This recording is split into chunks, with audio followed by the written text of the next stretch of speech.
Les portes de la 15e édition du Salon international du livre d'Abidjan Silla, réunissant auteurs, éditeurs, professionnels de livres et passionnés de lecture, se sont ouvertes le mardi 6 mai 2025 à l'occasion de la journée Akwaba. Placée sous le thème Livre Racine, cette édition met en avant la littérature africaine et afrodescendante. L'enjeu vif a souligné l'importance de l'histoire, de la mémoire, du retour aux sources et des valeurs culturelles. Au moment où nous sommes réunis ici, une bonne nouvelle est tombée.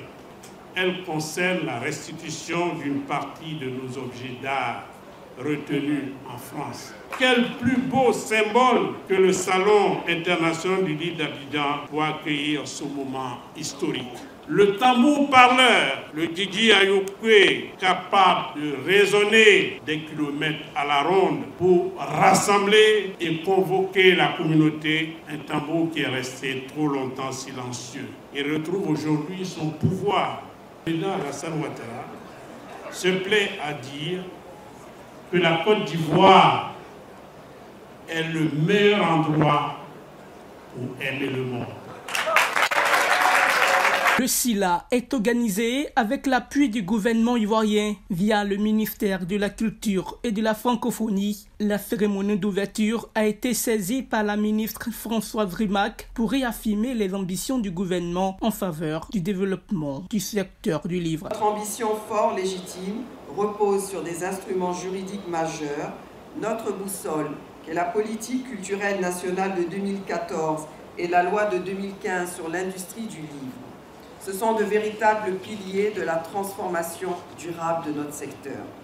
Particulièrement en Côte d'Ivoire, la structuration de votre secteur est en cours. La Maison du Livre, que j'appelle de tous mes voeux, et vous le savez, verra le jour bientôt. Vous êtes les acteurs de l'industrie du livre. Écrivains, éditeurs, libraires, imprimeurs, bibliothécaires, journalistes culturels. Nous discutons, nous échangeons. Nous ne sommes pas toujours d'accord, et fort heureusement, mais notre détermination est commune.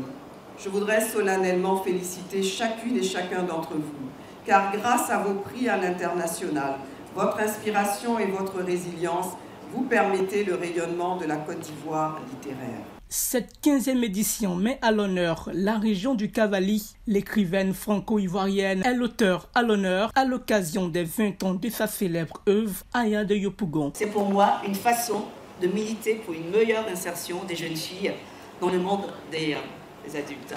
Les territoires francophones de la Caraïbe et des Outre-mer, notamment la Guyane française, Haïti, la Guadeloupe, la Martinique et bien d'autres, sont les invités d'honneur de cette édition. Une occasion de mettre en valeur les liens culturels et littéraires entre l'Afrique et sa diaspora. Je formule le vœu que cette rencontre soit la première d'une longue série d'échanges entre nos territoires pour faire vivre ensemble une littérature vivante, engagée et audacieuse.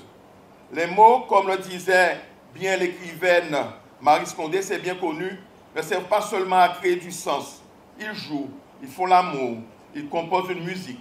Alors jouons ensemble notre prochaine partition, car notre présence ici s'inscrit dans un esprit d'ouverture, de reconnaissance mutuelle, un avenir partagé autour des relations culturelles pérennes.